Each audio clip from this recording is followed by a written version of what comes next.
Masechet Yevamot Daf Lamed Dalid. We've been discussing long sugya about Isur Hal al Isur, when and whose opinion would agree that one prohibition can apply to another, and so you'd be liable to two or even more. Some opinions said it applies only in certain cases, others in other cases. We're going to apply those principles to the current case, the current Mishnah, which was counting how many prohibitions would one violate in the following case, where two brothers do kiddushin to two sisters, and then at the wedding, when they're coming to consummate, they get switched. And so now we have altogether 4 prohibitions. Now that means that this Mishnah is assuming that there is Isur Hal al Isur, because they have to bring, each one of the people, both brothers and both sisters, have to each bring 4 Korban Hatats, 16 altogether, according to Rabbi Chaya, who commented on this Mishnah. So they have to agree that there is Isur Hal al Isur, and if we analyze this, the opening of the Gemara is going to say they have to accept it, that it happens in all of the possible rules that we've mentioned. Here's how it works. When one of the brothers marries one of the sisters, so then that the brother who's remaining, the brother who's single, will be prohibited to that sister-in-law already now in 2 ways. Number 1, she is Eshet Ish, and number 2, she is also his brother's wife. Those 2 prohibitions happen simultaneously. So that was one of the opinions, that Isur Chal al Isur, when they happen simultaneously. So for sure he agrees with that rule.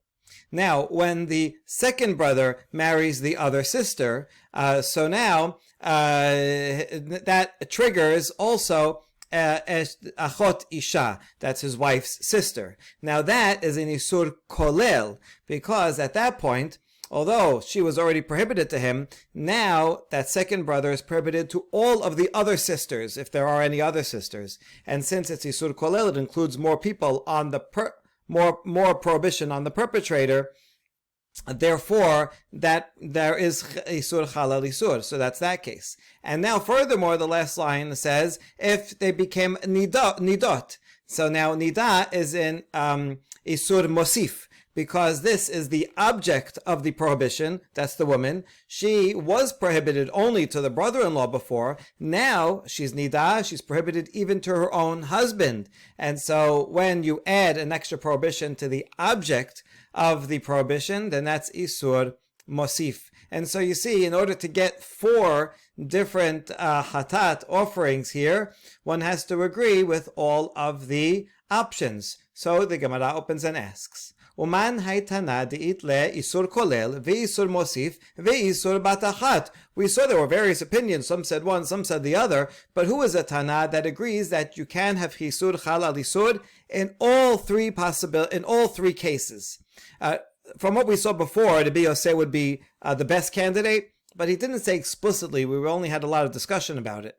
And so the Gemara is going to answer, Amar Rav Yehuda Amar Rav, Rabbi Meir hi detanya, Yesh ochel achila achat, ve'chayav aleha arba hataot ve'asham echad. Rabbi Meir in a Braita talks about a different case, where someone can do 1 act of eating and be liable in that to, the Tanakama says, to 4 hatat offering, to 4 hatat and 1 asham. What is the case? Tameh shachal cheleb v'hu notar mina muktashim beyom hakipurim. So you have animal fat of cheleb, that from the time that the animal is born, that cheleb is prohibited to everyone. And now that animal becomes consecrated. And so now this adds a prohibition and adds a Isur Hana'ah to the animal. So that object of the prohibition becomes more prohibited, and right, it's become prohibited in more ways. So that is an Isur Mosif. Furthermore, when this person who's eating this becomes tameh, so someone who's tameh cannot eat any sacrifices. So that adds more to the perpetrator. That's an Isur Kolel. Now he waits too long, and this animal becomes notar. So this is an additional prohibition on the item itself, and so that is an isur mosif. And then Yom Kippur comes. And Yom Kippur, now a person is not prohibited from eating lots of things. So that's another Isur Kolel, because it goes on the perpetrator. Okay, so far we have Isur Mosif, Isur Kolel. For them, there's also Korban Asham because it was Chayav Me'ilah. Fine, so we have two. We don't have a simultaneous one yet until the Rabbi Meir comes and he says, Rabbi Meir Omer, Im hayta Shabbat v'hotzio befiv Hayav. Rabbi Meir adds yet another Korban Chatat if it's also Shabbat. And he takes it outside, he carries it in Reshut Harabim in his mouth. In other words, as he's eating it, he's also carrying it. And so the process of eating or swallowing, maybe that's a hanacha, because in order to violate carrying, you have to move it and put it down. And so within the act of eating it, he violates also the carrying on Shabbat. And so now the two of these happen at the same time. The same moment that Yom Kippur started, and which you cannot eat anything, Shabbat also started. So this is a simultaneous prohibition. According to the Rabbi Meir, he says, yes, you're going to be chayav, even that extra prohibition of carrying on Shabbat. So you see that Rabbi Meir accepts all three principles that in all three cases, Isur Hal Al Isur. Good, so we have an answer, and he would agree then with our Mishnah. Rabbi Meir Ali Bademan, Ali Bad Rabbi Yoshua, Ha'amar Ta'a Bidvar Mitzvah Patur. Okay, now we're going to relate this Rabbi Meir to yet another machloket. Rabbi Yoshua says in a different case that if someone makes a mistake, an error, and would normally require Korban Chatat, if he's doing a mitzvah, then he's exempt. For example, if he does a Brit Milah to a baby that he thinks it's the 8th day, but really that baby did not require Brit Milah on this day, and therefore he violated Shabbat needlessly, but he thought he was trying to do a mitzvah. Rabbi Yoshua says, if you thought you're doing a mitzvah, then you're exempt from a Korban Chatat. So it can't be that Rabbi Yoshua, because in this case, a person is trying to do a mitzvah, he's trying to get married. Marriage in our Mishnah, a mistake, the brides got swapped, but he was trying to do a mitzvah. So Rabbi Yoshua would say, patur from everyone's patur from all their Korban Chatats. This must be according to the opinion of Rabbi Eliezer, who says even if you're doing a mitzvah, you still, if you made a mistake and violated, you still have to bring a Korban Chatat. That's answer number one regarding this other machloket. Or a second answer. Really, we could follow Rabbi Yoshua.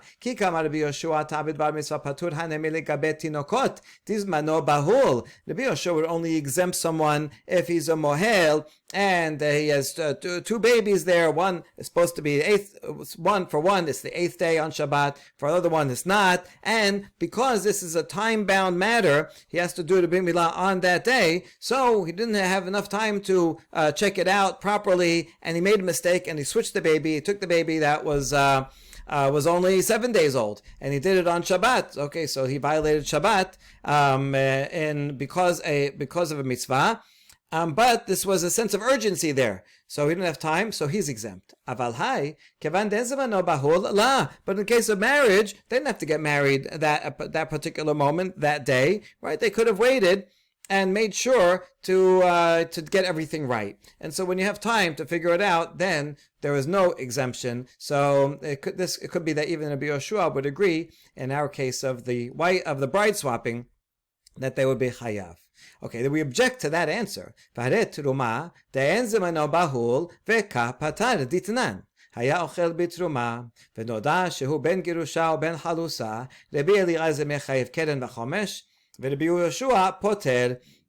Here's a case of someone who's doing a mitzvah. You have a kohen who's eating teruma. That's a mitzvah. As he's eating, someone comes and says, oh, by the way, maybe you didn't know before, but your mother was a divorcee, or she was a halusa, and she married a kohen, and therefore you are a halal, and so he's not allowed to eat teruma. In fact, as eating teruma, now he is liable. According to the Rabbi Eliezer, he is liable, right? He has to pay the principal and an additional fifth, like any non-kohen who eats teruma by mistake. So to be Eliezer, that's his opinion. Rabbi Yoshua says patur. Rabbi Yoshua says patur in this case, even though it's a mitzvah and there's no time, it's not time bound. Eating teruma, you could have waited and made sure and checked and see if it's proper for you to eat teruma. And yet Rabbi Yoshua says patur, and therefore Rabbi Yoshua cannot be in agreement with the verdict in our Mishnah of the brides who were switched. No, but we answer, Hait Mar'ala, Amara Bevai, Amara Baye, Hacha Bitruma, Be'arev HaPesach Askinan, Dizmana Bahul. We could be talking about a case where someone is eating teruma on the 14th in the morning. And he's trying to get rid of his hametz. See, the teruma can be hametz. And if you don't eat it all, then you're going to have to burn it, destroy it with the bi'or hametz. But that's the problem. It's not. You have to do it if you need to, but you're not supposed to burn teruma. You're missing out on the mitzvah. And so therefore he is doing a mitzvah that is urgent, because he has to finish all this before the fifth hour, when he can no longer, then he's going to have to burn the teruma. And so it is, in fact, even in this case, one where that is urgent, and that's why the Yehuda says patur. But otherwise, in our case of the brides being swapped, Rabbi Yoshua might agree that would be hayav, because there's no sense of time urgency. Okay, and now we go back all the way to the first opening question. We said that that our Mishnah can be Meir, who agrees with all that Isur Chal al Isur in all three cases. But now we have a second answer to that. Or we could say this is Rabbi Shimon, who in the earlier sugyas we saw, Rabbi Shimon says that when they're simultaneous, right? This was the turnstile metaphor, right? If you have two prohibitions that enter at the same time, then both can apply. And it could be Rabbi Shimon, even if he only agrees with that principle. So now, how could we have construct a case of the two brothers who marry two sisters in which everything happens simultaneously? All prohibitions apply simultaneously. See, if one gets married and then the other, then it doesn't work. And also they become a nidah. Well, you can't. How do you time that? So bishla makulahu mashkachat lehu teshavinu shaliach veshavuinu shaliach upaga shaliach b'shaliach. Okay, the marriages we can arrange to be exactly simultaneously, assuming that two brothers both appoint one messenger. Each one gives them a ring and says, one says give it to sister A, the other one says give it to sister B. The sisters also appoint messengers to receive the rings, the same messenger, the same one messenger. So now the messenger for the men meets the messenger for the women and gives them both rings at the same time and says, all right, both of the brothers will be engaged to both of the sisters. And so that happens exactly simultaneously, and therefore all the prohibitions of Eshet Ish and Achot Isha and Eshet Ach will all apply at exactly the same time. But you still can't time that they're both going to become nidah at exactly that moment when they get kiddushin. So how are you going to arrange everything to be, all prohibitions to be simultaneously? Oh, we have such a case. Here you can construct one. It's very theoretical, but okay, it's possible. Amarav, b'shofot mitoch 13 lachar 13 lichayube inhu. If we assume that both brothers and both sisters are minors, they're children at the time that they do the kiddushin, and they are nidot through their birthdays, and so they actually become majority and therefore liable at the very same time as the nidah happens. So to construct such a case, you'd have to have two twin brothers who are born, let's say, Rosh Hashanah 1 year, and then the next year there'll be twin sisters that are also born on Rosh Hashanah a year apart.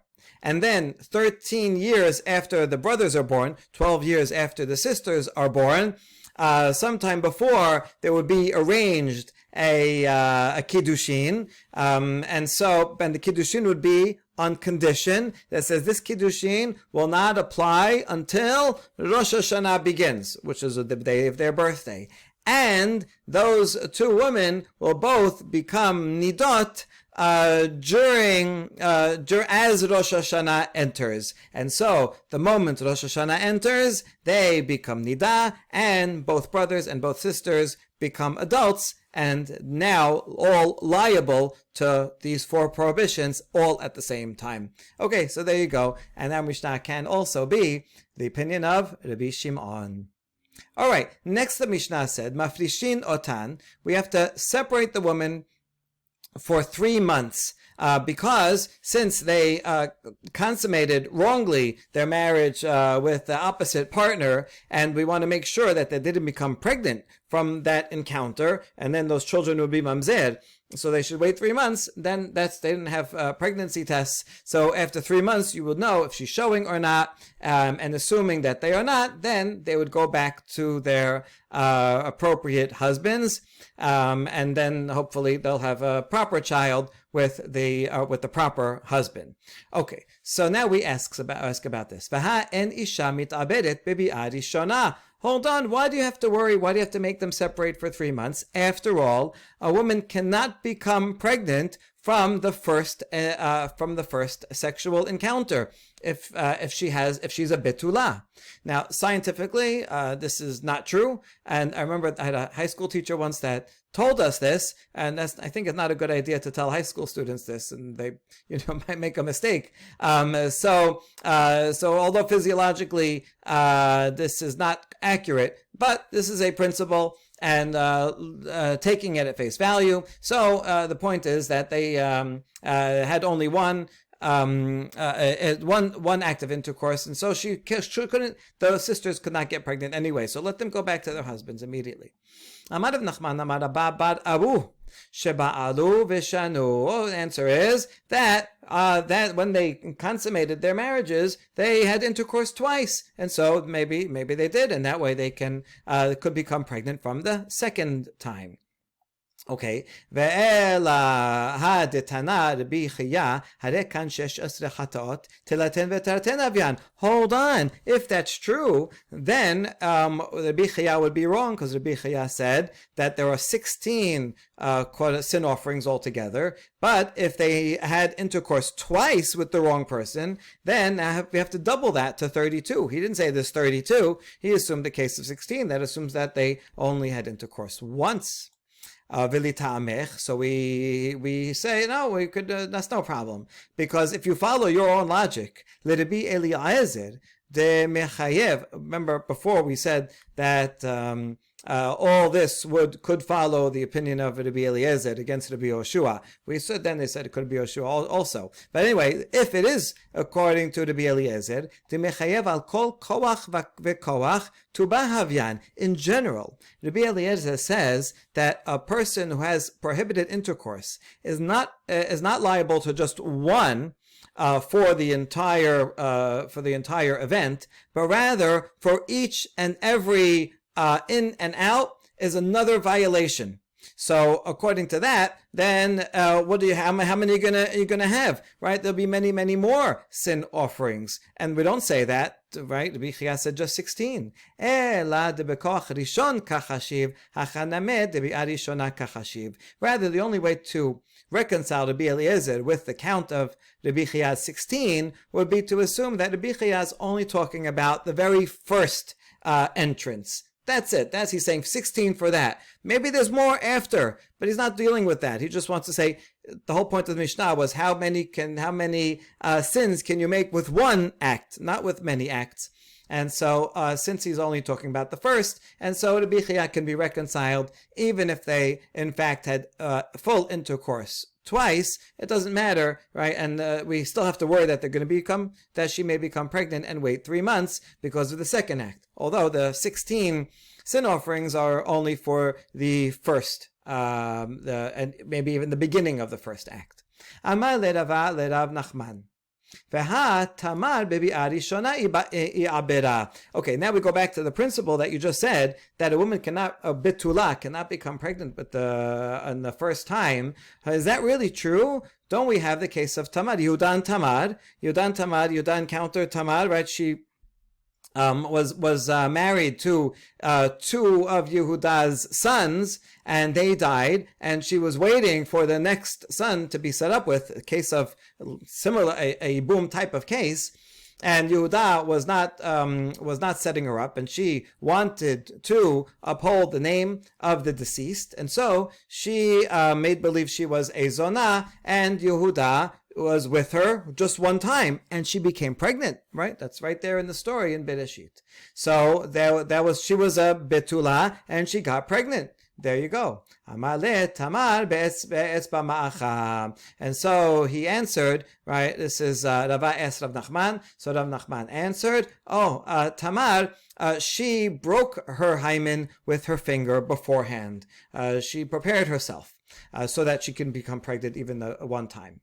דאמר רבי יצחק, כל מואחות של בית רבי תמר שמן, ולמה נקרא שמן תמר? על שם תמר שמחה באצבעה. In fact, in the house of Rabbi Yehuda Nasi, the women there all would do this very thing. They would break their betulim with their fingers, and they would give him a nickname of Tamar. It didn't have to be all their names, right? But they said she is.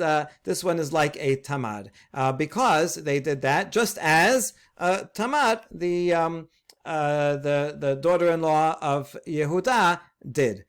This is interesting because this would be a source for practice that there are some people that do. I think it's based on Rav Moshe Feinstein, who said sometimes a bride and groom do not want to separate right after their marriage, right after there's dam betulim, then she becomes tameh, then they have to separate for several days. So if there are couples that don't want to do that, they can, the bride before the wedding can go to a doctor who will remove the betulim, and then according to Moshe Feinstein, if you remove the betulim and there's no blood, then they don't have to separate.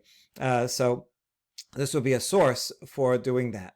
Okay, veha havu er ve'onan. And now we ask a question. Hold on. Why are you assuming Tamar is a betula? She was married twice beforehand, right? First to Ayed and then to Onan. So the answer is Ayed ve'onan shimishu shelo kedarkan. Both of those brothers had intercourse with her in an irregular way, and therefore her betulim were still intact when she was with Yehuda. Metibe. Hold on. Is that true? We have a Tosefta that teaches Kol 24 chodesh dash mibifnim vezore mibachutz Devrei Rabbi Eliezer Amru lo halalu eno ela kemaaseh Ayer ve'onan. A Tosefta about a different subject regarding a nursing woman. We actually saw this earlier, that it's dangerous for a nursing woman to become pregnant because then her milk will dry up and then that the infant will have nothing to eat. And therefore, according to the Rabbi Eliezer, for 24 months, right, for 2 years after a woman gives birth, the husband is permitted to begin intercourse, but spill out the seed outside of her, so that she will not become pregnant, and that way there will not be a danger to the nursing infant. And then the other sages said, no, that's not allowed, because that would be what Ayed and Onan did. And so there, you see, according to this, Ayed and Onan did have regular intercourse with Yehuda, except that they spilled their seed before they finished. And so this is a challenge to what we just said, that they did not have intercourse. And so our answer is Kemaaseh Ayed ve'onan velo Kemaaseh Ayed ve'onan. When the rabbi said this is like Maaseh ve'onan, they meant like it in one aspect, but different in another respect. Kemaaseh Ayed ve'onan dichtiv haya imba el eshet achi v'shichet arsa. So it was like them in that they spilled their seed outside. ולא כמעשה עיר ועונן דאילו התם שלא כדרכה והכה כדרכה. But it's also not like it in that there Ayed ve'onan only had irregular intercourse, whereas here it was regular. In other words, here in the Tosefta, we're talking about the nursing, the husband of the nursing woman would have regular intercourse, and nevertheless and try to spill outside, according to Rabbi Eliezer, the rabbi said, no, that's not permitted because it is like Ed ve'onan in one aspect. Okay, so we answered that question. Now, Bishlama onan. Okay, this answer that you gave for what Ed ve'onan are doing, that makes sense for onan, that he spilled outside. Dichti be v'shichet arsa, says that explicitly in the pasuk. Ela Ed min elan. Why? It doesn't say anything about what Aed did. Why are you assuming that he spilled outside? Amar Rav Nachman bar Yitzchak tichtiv vayamet gam oto afu beoto mitamet. Since the pasuk says that God also killed Onan, also just as he did for Aed as a punishment, so therefore we can infer that is punishment for the same sin, and just as Onan spilled outside, so too Ed must have done as well and got the same death penalty. Now we ask logically, Vishlama Onan Mishum lo ye hazera. This nikud is a mistake. It says lo ye hazara. So we understand why Onan did this practice, because this was a yibum type of case, and he knew that child that he would have with Tamar is not going to be his. Right? He's going to have to bring pay for it, its upbringing, pay for its tuition, and the child then will not be ascribed to him, will not inherit him, will not be his future. And so therefore he doesn't want to bother. He doesn't want to do this chesed, right? This is a really important pasuk because this reflects why it's so difficult to do yibum and why it's such a great mitzvah if someone like Boaz actually goes as and does it. So Onan did not want to get involved, so we understand why he would spill outside. Ela Aed, Maitama Abad Hachi, Ba'ed was her first husband, and so why didn't he want to have children? What's the problem? And the answer is Kedesh Lotit Aber v'Achish Yofya. Aed did not want Tamar, his wife, to get pregnant because then she wouldn't be as beautiful as she's pregnant. So quite selfish of him, and that's why he did that, and that's why he deserved to die as well. Okay, so that concludes that discussion, and now we're going to bring something that's related regarding the first time intercourse. Tanora banan otah perat lekala dibre Rabbi Yehuda v'chamim omrim perat shelo kedarka. Okay, so now we have a machloket regarding a pasuk from actually today's parasha that we read this morning. It says v'isha asher yishkav ish otah Shichvat Zara v'rachasu b'mayim tamu ad ha'arev. Okay, we already know from a previous pasuk that a man who has a seminal emission becomes tameh, no matter what, whether he spills outside or through intercourse. But now is also someone who would touch that semen also would become tameh if it's on the person's skin.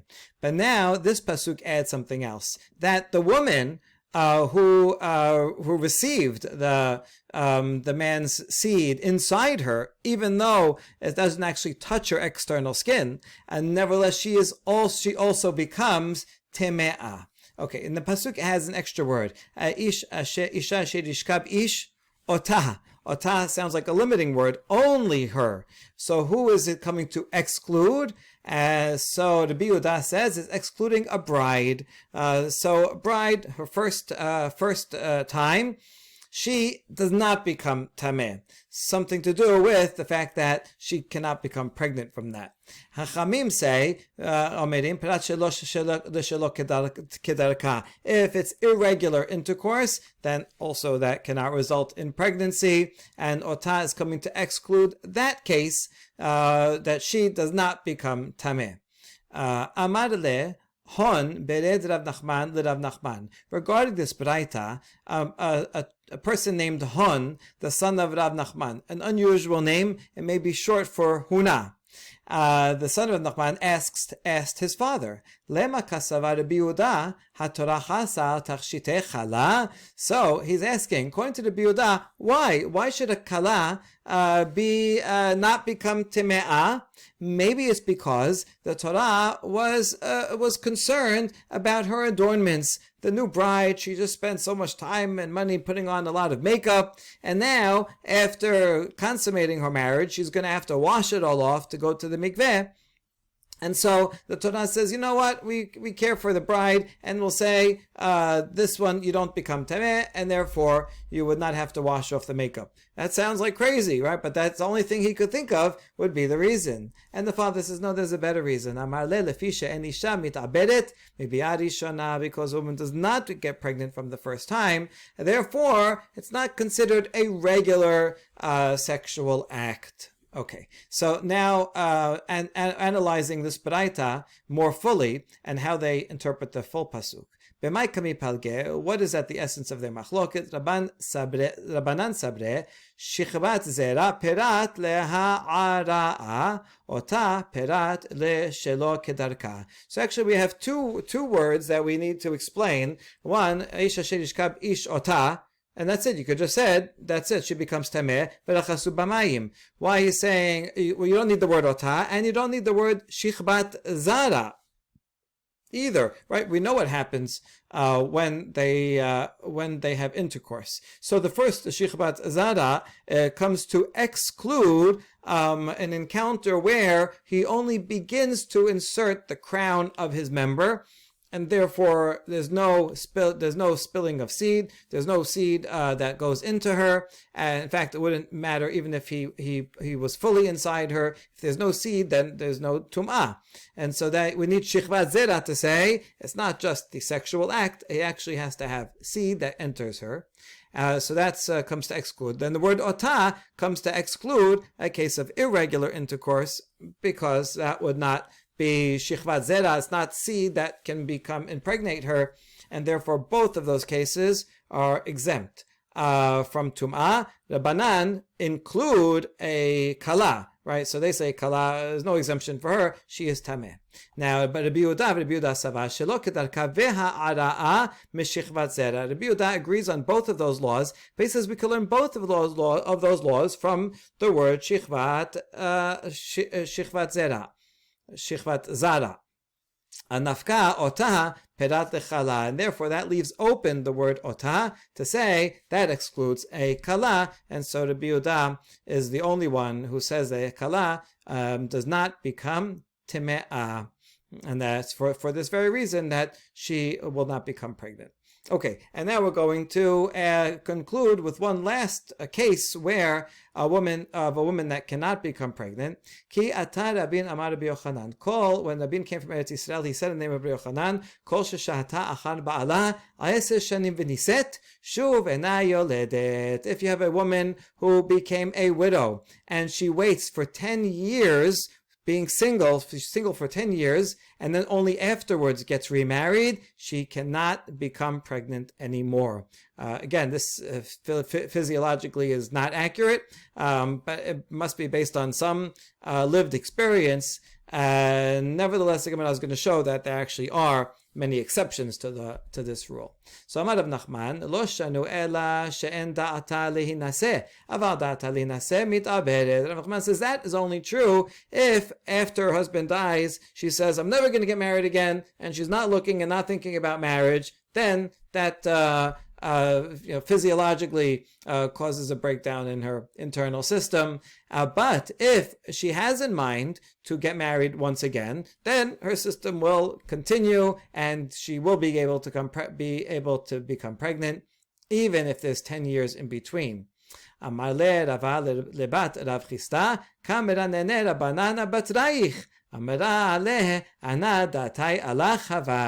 Okay, a fun story that based on you need the background of the story, which is found elsewhere. The background of the story is that Rav Chisda was the teacher of Rava and another contemporary of Rava, Rami Bar Chama. One time, when they were studying with him, Rav Chisda had a daughter who was young, and the daughter came in and sat on her father's lap. And then I guess they were joking around. Rav Chisda asked his daughter, "Hey, which of these two students here would you like to marry?" And she, being a precocious child, said, "Both." And then Rava, being witty, said, "I'll be the second." In other words, whoever marries her first is going to die young. So Rava says, "I don't want that to be me. I'll take the second turn." And sure enough, that's what happened. Rami Bar Chama married her, he died, and then there was a long time in between. Rava maybe was married to someone else in the meantime, and then after 10 years, Rava came and took Rav Chisda's daughter. And so Rava is saying to Rav Chisda, "Listen, everyone, people are going to be gossiping about you, because after all," maybe it was when she got pregnant from Rava, she says, "Look, you were 10 years without child, and now all of a sudden, and now after 10 years you have a child. Must be that you had some, maybe you did something in between, right? What's going on here?" And she says, no, don't worry. I was thinking of you the whole time. So this is a proof for the statement of Rav Nachman that even if there's more than 10 years, as long as the widow is thinking of getting remarried, then she will be able to become pregnant. And so there's no need to be suspicious that she was with anybody else in between. She was simply thinking of Rava because she was there in that original story as well. Okay, good. Hahi dat yad kamed Rav Yosef. A woman came to Rav Yosef. Amra lo Rabbi ana shahiti achar ba'ali 10 shanim v'yad ladeti. So she was being a wise guy, and she said, "My teacher, I waited 10 years from the time from my husband's death, and look, now I'm with another man and I'm pregnant." So you see that the rabbis were wrong when they said that rule. And she warned him and says, "Don't make fun of the words of the sages, right? Maybe there's something that you're not admitting to, that you're hiding, right? So give it up and admit, rather than cast aspersions on what the sages said." And after that, she said, "Oh, you're right. Amrale legoy nivalti." In the meantime, while I was a widow, I actually had intercourse with a non-Jew, and so therefore she was not 10 years without any sexual activity, and that's why she became pregnant. And so this was not a disproof. In fact, she was hiding this all along. So a lot of very interesting discussion here. Baruch Adonai Leolam. Amen ve'amen.